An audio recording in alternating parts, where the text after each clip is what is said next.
আপনার কাঁচা ফল দেওয়া আল্লাহ ওয়ালাদের কবরে নবী মুস্তাফার এই হাদিস অনুযায়ী জায়েজ আছে। জোরে বলুন সুবহানাল্লাহ। কেউ যদি বুঝতে চায় ওকে বলবো দালালাতুন নাস কাকে বলে পড়ো, ইশারাতুন নাস কাকে বলে পড়ো, ইবারাতুন নাস কাকে বলে পড়ো, ইখতিদাউন নাস কাকে বলে পড়ো। তুমি যদি চারটি নস কি না বুঝো তো তুমি তো বলদ, কুরআন হাদিস কি বুঝো? তাই ফুকাহায়ে কেরাম ফতোয়া দিয়েছেন আল্লাহ ওয়ালাদের কবরে চাদর দেওয়াও যায়, ফুল দেওয়াও যায়। জোরে বলুন সুবহানাল্লাহ। কিন্তু এর লিমিট আছে। কি আছে? আলা হযরত ইমামে আহলে সুন্নাত মুজাদ্দিদে দুইন মিল্লাত আশ-শাহ ইমাম আহমদ রাজা খা রাহমাতুল্লাহ আলাইহি নিজের কিতাব ফাতাওয়া রাজবিয়া শরীফের মধ্যে লিখতে শুনো, আল্লাহ ওয়ালাদের মাজারে যদি একটি চাদর চাপানো থাকে সেটা যদি পুরাতন না হয়ে যায়, ফেটে না যায়, দ্বিতীয় চাদর চাপানো ঠিক হবে না।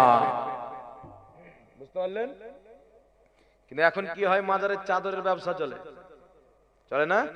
আর মাজারে যে খাদিম বসে আছে একবারে পেটকে ফুলিয়ে নিয়েছে ব্যবসা করে। তাই এগুলো জিনিস বন্ধ করতে হবে। সব আল্লাহ ওয়ালাদের মাজারের চাদর আছে, আপনি যদি নিয়ত করেন একটা মাজারের চাদর দেবো, দেখছেন চাদর আছে, দিয়েন না। ওই টাকাটা বাইরে যে ফকির দাঁড়িয়ে আছে ওই ফকিরকে দান দেন এই নিয়তে যে আমি একে দান করলাম, আল্লাহ এর সওয়াব এই আল্লাহ ওয়ালার কবরে পৌঁছে দিবে। ওই আল্লাহ ওয়ালা আপনার প্রতি বেশি খুশি হবে। জোরে বলেন না সুবহানাল্লাহ। সুবহানাল্লাহ। মাদ্রাসা তালবিলকে একটা পাঞ্জাবি লিয়ে দিয়ে দেন, কিতাব কিনে দিয়ে দেন, মাদ্রাসা ইট কিনে দিয়ে দেন, সিমেন্ট কিনে দিয়ে দেন। আর একটা চাদর যখন আল্লাহ ওয়ালার কবরে আছে, চাদর কেন দেওয়া হয়? যেন মানুষ দেখে বুঝে যায় এটা সাধারণ ব্যক্তির কবর নয়, নিশ্চয়ই কোনো আল্লাহর খাস বান্দার কবর। তার জন্য একটি চাদরই যথেষ্ট আছে। তাই হাজার হাজার চাদর দেওয়া জায়েজ হবে না, ফুজুল খরচি হবে, নাজায়েজ হয়ে যাবে। তার কারণে একটা চাদর চাপা আছে, দ্বিতীয় চাদর আপনি নিয়ত করেছেন, দরকার নাই, জরুরি নাই যে আপনার নিয়ত পূর্ণ করতে হবে, এটা হাকিকি নজরও না। আপনি কি করবেন? ওই টাকা কোন তালবিলকে দিয়ে দেন, গরিবকে দিয়ে দেন, মাদ্রাসায় দিয়ে দেন, মসজিদে দিয়ে দেন, আর নিয়ত করেন আল্লাহ আমি তোমার মেহবুব বান্দা, তোমার নিকটীয় বান্দা, তোমার মকবুল বান্দা খাজা মঈনুদ্দিন চিশতির কবরে চাদর দেওয়ার নিয়ত করেছিলাম, চাদর তো অলরেডি আছে, আমি ওই টাকাটা তোমার রাসূলের ঘরে বা তোমার ঘরে তোমার ওলির নামে দান করে দিলাম, এর যা সওয়াব তুমি দিবে তোমার ওলির রওজাতে পৌঁছে দিবে। বলুন সুবহানাল্লাহ সুবহানাল্লাহ। তাহলে আপনার কবর যখন আল্লাহ ওয়ালা পাবে কত খুশি হবে? আপনার প্রতি বেশি খুশি হবে। আর আপনি শরীয়ত বিরোধী কাজ যদি করেন, চাপিয়ে যাচ্ছেন গাড়ির গাড়ি, আল্লাহ ওয়ালা আপনার প্রতি খুশি হবে না, বরং নারাজ হয়ে যাবে। আল্লাহ ওয়ালাকে আমরা নারাজ করতে মাজার যায় না, খুশি করতে। জি, কি করতে যায়? ওখানে গিয়ে সাজদা করা চলবে, তাওয়াফ করা চলবে, মাথা ঠুকা চলবে। কি করতে হবে? শরীয়ত অনুযায়ী দোয়া করতে হবে, জিয়ারত করতে হবে, উনার ওসিলা দিয়ে দোয়া করতে হবে। সিয়ার আলামিন নুবালা কিতাবের মধ্যে ইমাম যাহাবী, যাকে আহলে হাদিস ও ইমাম বলে মানে, নিজের কিতাবে লিখছেন আদ-দুআউ মুস্তাজাবুন ইনদা কুবুরিল আমবিয়া ওয়াল আউলিয়া। আল্লাহ ওয়ালাদের মাজারে, নবীগণের রওজাতে যে দোয়া করা হয়, আল্লাহ সেই দোয়াটা কারেন্টের মতন কবুল করে নেয়। সুবহানাল্লাহ সুবহানাল্লাহ। তাই বিশ্ববিখ্যাত ফকিহ যাদের হুকুম আল্লাহ মানতে বলেছেন, ইমাম শাফি রাহমাতুল্লাহ আলাইহি, তিনি বলছেন ফতোয়া শামির মধ্যে যেটি উল্লেখ রয়েছেন, তিনি বলছেন আমি যখন কোন মুসিবতে ফাঁসি তো আমি 2 রাকাত নামাজ পড়ি আর ইমামে আজম আবু হানিফার মাজারে গিয়ে দোয়া করি, আল্লাহ আবু হানিফার ওসিলায় আমার মুসিবতকে দূর করে দেয়। সুবহানাল্লাহ সুবহানাল্লাহ। মুসান্নাফ ইবনে আবি শাইবার মধ্যে হাদিস, যে হাদিসটিকে আহলে হাদিসদের গুরু ইবনে কাসির নিজের কিতাব আল বিদায়া ওয়ান নিহার মধ্যে সহিহ বলেছেন, যে হাদিসটিকে ইমাম ইবনে হাজার আসকালানী রাহমাতুল্লাহ আলাইহি নিজের কিতাব ফাতহুল বারির মধ্যে সহিহ বলেছেন। হাদিসটি কি? হযরতে ওমর ফারুকের জামানায় বৃষ্টি বন্ধ হয়ে গেল, হযরতে ওমর ফারুকের জামানাতে যখন বৃষ্টি বন্ধ হলো, তারা আল্লাহর নবীর দরবারে গিয়ে দোয়া করলেন, বৃষ্টি আরম্ভ হয়েছে। বলুন সুবহানাল্লাহ সুবহানাল্লাহ। তারা নবীর কবরে গিয়ে দোয়া করেছেন। তাই নবী আউলিয়া আম্বিয়ার কবরে গিয়ে তাদের ওসিলা দিয়ে দোয়া করা, আল্লাহর কাছে চাওয়া, এটা সাহাবা থেকে সহিহ হাদিস থেকে প্রমাণিত। জোরে বলেন না সুবহানাল্লাহ। যে গাঁজা খায় কি করে বুঝবে? যুক্তি কি? মাজারের মধ্যে ঢুকছে, দেখছে লাইন লাগিয়ে ফকির আছে, ফকির বাইরে কোটরা নিয়ে যাচ্ছে, মাজারে গিয়ে যাচ্ছে।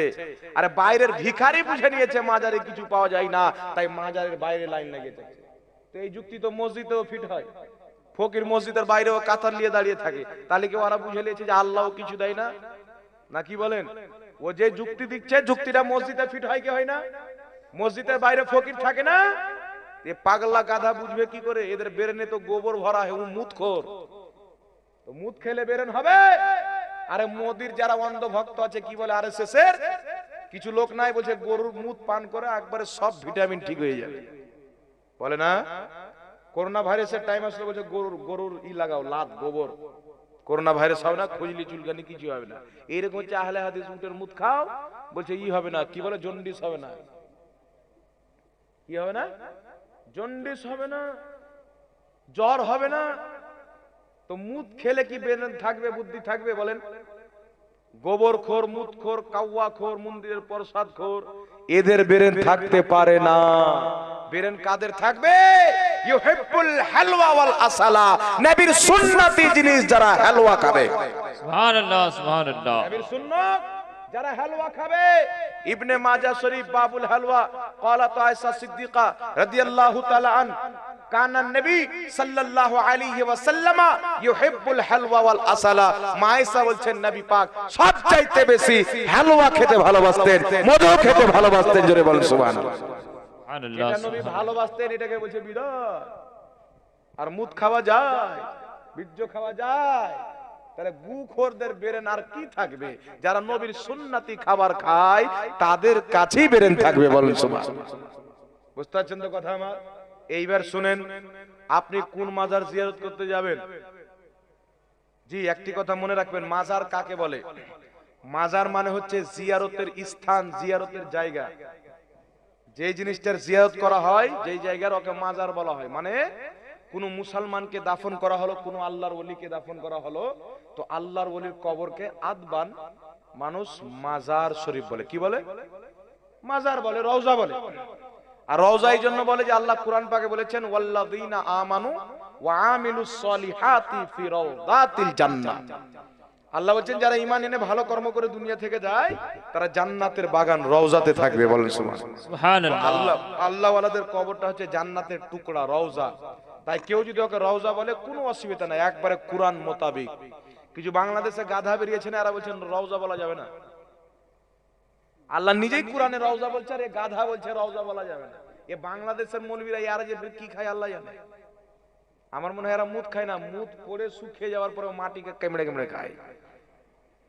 এত জোলহার মতন বুদ্ধি, গাঁজাখড়ি বুদ্ধি কার আছে আল্লাহ পাক জানে। কুরআন পাকের বিরুদ্ধে ফতোয়া।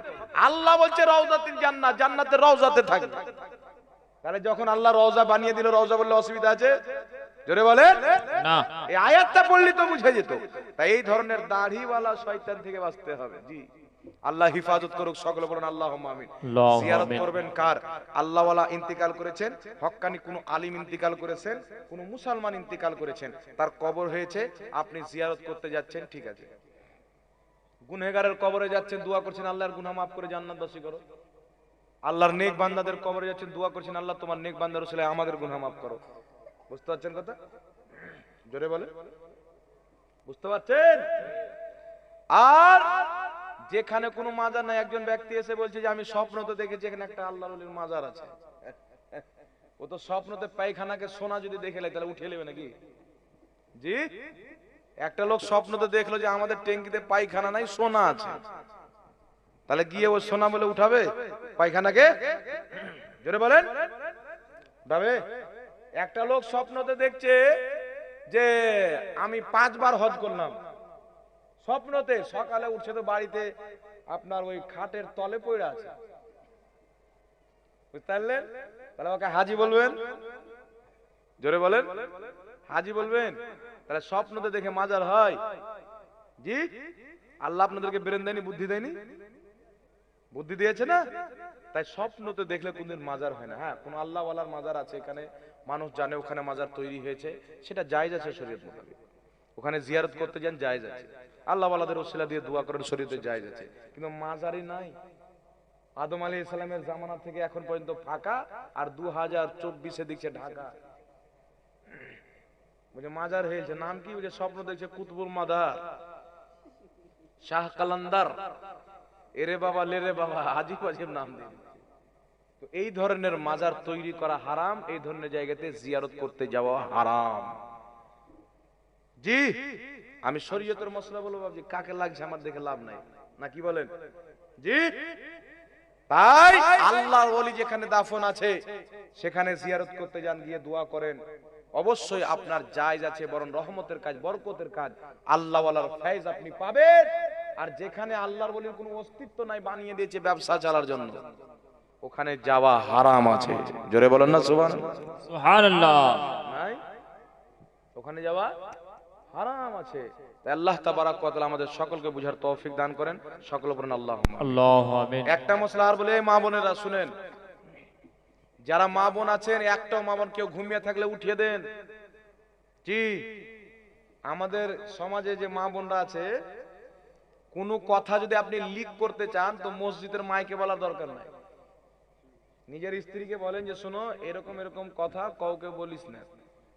যদি কথাটা বলেন তাহলে বলবে না, আর যখন বলবেন যে কাউকে বলিস না, ও পাশের লোককে বলবে, এই অমুকের মা, আমার স্বামী বলেছে এরকম কথা কাউকে বলিস না। উফের ওয়ার আর একটা বোনকে বলবে, এই কাউকে বলিস না। এই করতে করতে দেখা যাবে যে গোটা হিন্দুস্তানে খবর ছড়িয়ে গেছে। তাই এই খবরটা একটু ছড়িয়ে দিয়েন তো মা আমার, রাগ করিয়েন না মা, ক্ষমা চাচ্ছি বলে, রাগ করিয়েন না। বলো যে আমাদের এসে একটু ঠাট্টা করে চলে গেল না, আপনাদের কদম তলে তো আমাদের জান্নাত। সুবহানাল্লাহ। জি, মায়ের কদম তলে জান্নাত, আপনাদের খুব সম্মান। আপনারা যেমন পেটে ছিলাম যদি টিপে দিতেন, তাহলে জাহাঙ্গীর মৌলভী বক্তা হয়ে জালসা করতেন না। তা কি বলেন? আপনাদের পেটে যখন এসেছিল একটা ট্যাবলেট খেয়ে নিতেন, তাহলে তো সব সর্বনাশ। এটা তো আপনাদের মেহেরবানি যে আপনাদের পেট থেকে আমাদের মতন মৌলভী জন্ম নিয়েছে, মাস্টার জন্ম নিয়েছে, বিজ্ঞান জন্ম নিয়েছে, গাঁজাখোর জন্ম নিয়েছে, নমাজিও জন্ম নিয়েছে, না কি বলেন? সব রকম লোক জন্ম হয়নি মায়ের পেট থেকে। জি, তাই এই কথাটা একটু প্রচার করিয়েন তো মা, একটু আমাদের দিকে ভালো করে দেখেন। এই ফাতোয়াটা শুনেন, বলবেন জাহাঙ্গীরের মুফতি জাহাঙ্গীর বলে গেছে ওই ঝাড়খণ্ডের। এই কথাটা একটু প্রচার করিয়েন। আমরা হচ্ছি হানাফি মুসলমান। কোন মুসলমান? নবী পাক সাল্লাল্লাহু আলাইহি সাল্লাম বলেন, যখন কোন মহিলা কবর জিয়ারত করতে যায় তার প্রতি আল্লাহর লানাত বর্ষিত হয়। তাই একটি কিতাব আছে, যে কিতাবটির নাম হলো আল ফিকহ আলা মাযাহিবিল আরবাআ।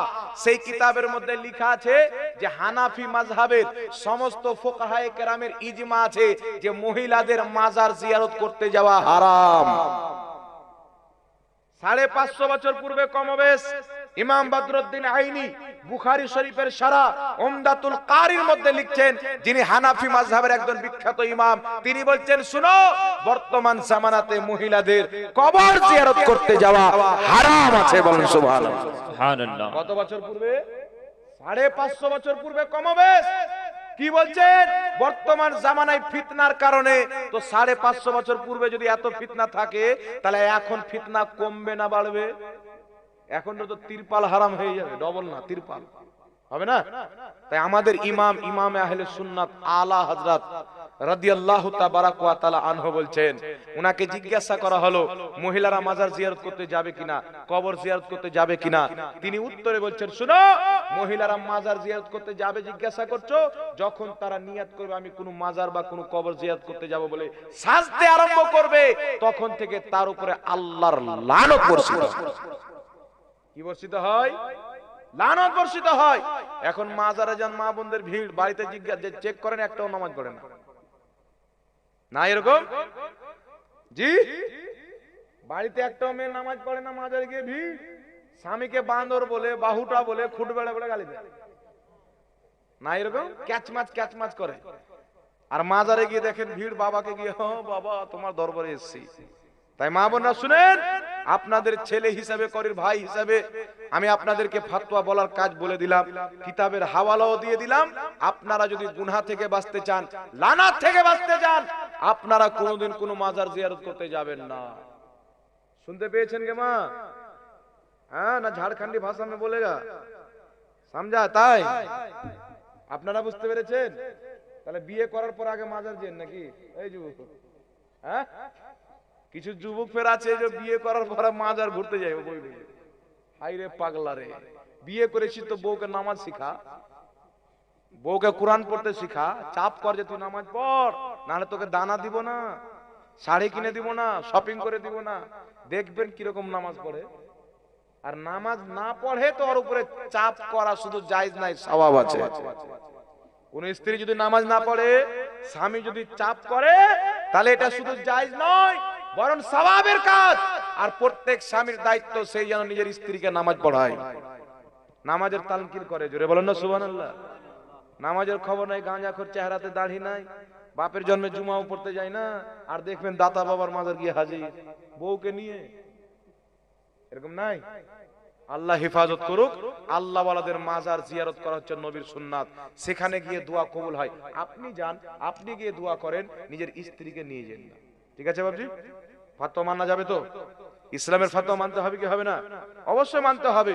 কোন মা বোন যদি চায় আমি আল্লাহর কাছে দোয়া করব, আল্লাহ যেন আমার দোয়া কবুল করে, শুনেন আবু দাউদ শরীফের মধ্যে সহিহ হাদিস, নবী পাক সাল্লাল্লাহু আলাইহি সাল্লাম বলছেন, মহিলাদের নামাজের উত্তম জায়গা মসজিদ চাইতে তাদের বাড়িতে নামাজ পড়া উত্তম, বাড়ি চাইতে বাড়ির বারান্দাতে নামাজ পড়া বেশি উত্তম, বাড়ির বারান্দার চাইতে ঘরের একটা কোণাতে নামাজ পড়া বেশি উত্তম।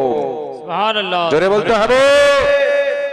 তাই কোন মহিলা বাড়ির কোণাতে বসে 2 রাকাত নফলি নামাজ পড়ে, 3 বার সূরা ইখলাস পাঠ করে, নবী মুস্তাফার প্রতি 3 বার দুরূদ শরীফ পাঠ করতে করে আল্লাহর দরবারে নিজের আঁচল তুলে যদি দোয়া করে, তারা চাই চাইবে আমার আল্লাহ তাকে তাই দিবে। বলেন সুবহানাল্লাহ। সুবহানাল্লাহ, সুবহানাল্লাহ।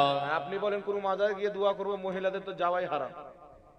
জি, আপনি জান না পুরুষ মানুষ আছে, নবীর সুন্নাত, নবীর সুন্নাত মিটা যাবে না জিন্দা করতে হবে? জি, জিন্দা করতে হবে। তাই নিজের মা বোনদেরকে বুঝাবেন, আপনারা যাবেন, তাদেরকে নিষেধ করবেন। আল্লাহ হিফাজত করুক। সকলে পড়ুন আল্লাহুম্মা আমিন। বাকি অনেক টাইম হয়ে গেল, আপনারা দেখেন যে 1:30টা বেজে গেল, আর 1:30টা যখন বেজে যায়